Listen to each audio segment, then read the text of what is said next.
Hello welcome to everyone on my channel and video as well. मैंने मेरे पिछले video में द कॉन्जरिंग 3 का एक्सप्लेनेशन दिया था, बट उस वीडियो में मैं बार बार एड लॉरेन वॉरेंस का नाम ले रहा था।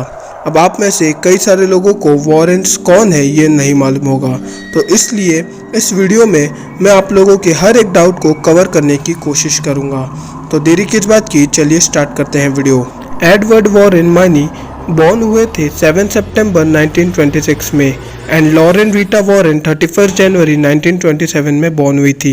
ये कपल फेमस पैरानॉर्मल इन्वेस्टिगेटर थे।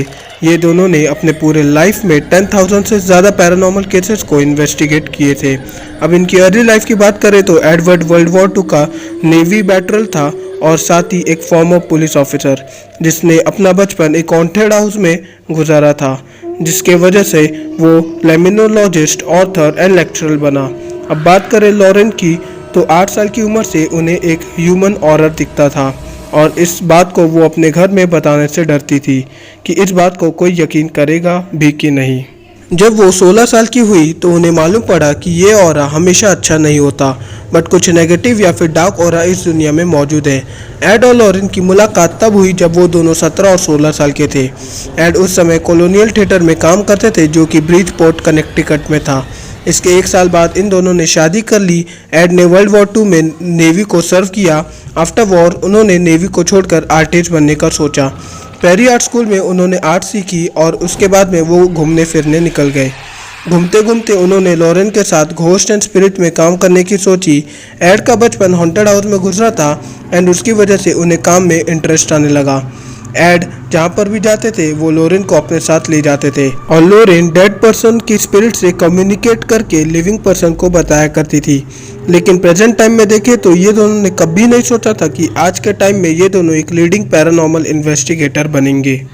बस इतना ही नहीं था, इन्होंने 1952 में एक new England society for psychic research नाम का एक ग्रुप भी बनाया जो कि अमेरिका का सबसे पुराना घोस्ट हॉन्टिंग ग्रुप है। इन्होंने कई सारे बुक भी लिखे जिसमें इन्होंने अपने पैरानॉर्मल एक्सपीरियंसेस, पर्सनल एक्सपीरियंसेस भी लिखे थे। वॉरेंस का नाम एमिटिविले हॉन्टिंग से हो चुका था, जहाँ पर इन्हें कई सारे लोगों ने हॉक्स का भी किरदार दे चुके थे।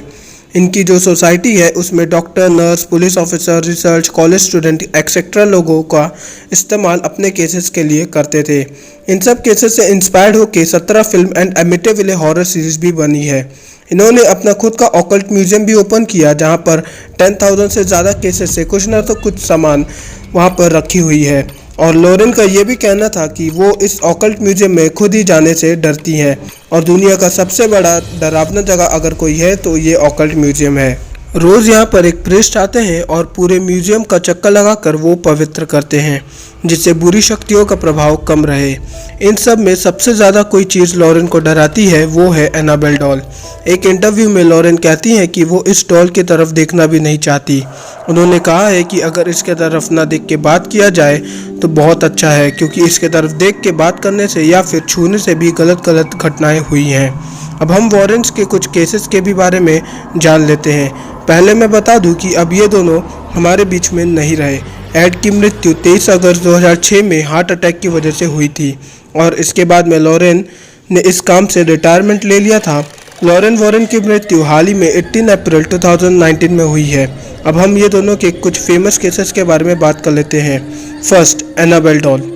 ये डॉल सबसे ज़्यादा श्रापित है। वॉरेंस के हिसाब से एक डोना नाम की लड़की और उसके रूममेट को ये डॉल प्रेजेंस में मिली थी। शुरू में सब ठीक था, लेकिन बाद में डॉल में से कुछ अजीब सा वाइब आने लग गया। जब वो लोग घर आया करते थे तो उन्हें ये डॉल अपनी जगह पर नहीं मिला करती थी और कुछ चिट्स मिलने लगे जैसे किसी बच्ची ने लिखे हो। और स्पिरिट से बात करने पे मालूम पड़ता है कि इसी बिल्डिंग में 7 साल की ये लड़की एनाबेल है और वो इस डॉल के अंदर रहना चाहती थी। अब इनका एक दोस्त ल्यू वहाँ पर रहता था तो ये डॉल उसे मारने की कोशिश करी। ल्यू के सामने ये डॉल खड़ी होकर चलने लग गई। अगले दिन ल्यू के शरीर में खूब सारे स्क्रैच के निशान थे जिससे वॉरेंस को बुलाया गया। वॉरेंस ने बताया कि ये डॉल कभी पजेस थी ही नहीं।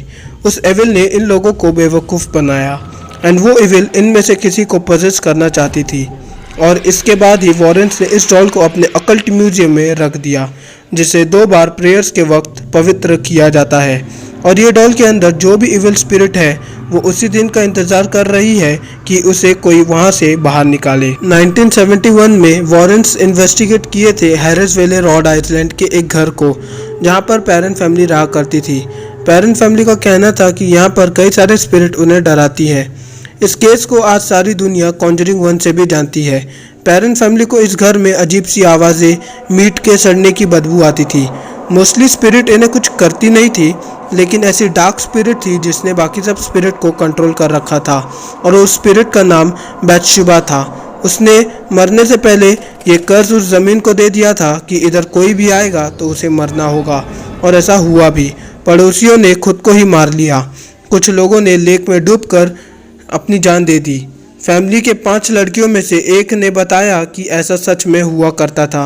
चलते चलते धक्का लग जाना, काली परछाइयाँ दिखना। यहाँ पर ऐसे इंसिडेंट हुए हैं कि उन्हें पेरेंट्स फैमिली को यहाँ से बाहर निकालना पड़ा और कुछ समय बाद में हॉन्टिंग्स खुद ही रुक गई।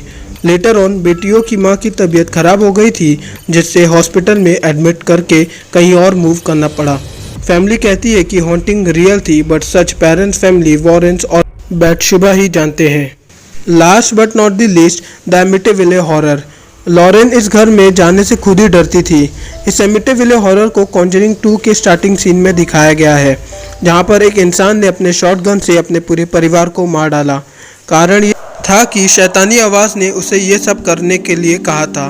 13 नवंबर की रात 1974 में रोनाल्ड डेफ्यू जूनियर ने अपने 6 फैमिली मेंबर को रात 3:15 पर सबको गोली मार दिया। उसके बाद में 1975 में एक कपल जॉर्ज और कैटी ल्यूड अपने बच्चों के साथ यहाँ पर रहने आए, लेकिन मात्र 28 दिनों में उन्होंने इस घर को छोड़ दिया। उनका कहना था कि वहाँ पर रहते हुए उन्होंने पैरानॉर्मल और सुपरनैचुरल फील किया है। इसके बारे में कई सारे लोगों ने, रिसर्चर्स ने वॉरेंस को होक्स बताया कि ये सब उनकी मनगढ़ंत कहानी है, लेकिन सच क्या है वो वॉरेंस के साथ ही चला गया। ये था पूरा रियल स्टोरी वॉरेंस फैमिली के बारे में। बस आज के लिए इतना ही। अगर वीडियो पसंद आया हो तो लाइक शेयर सब्सक्राइब ज़रूर कर देना। मिलूंगा नेक्स्ट वीडियो में, तब तक के लिए बाय बाय।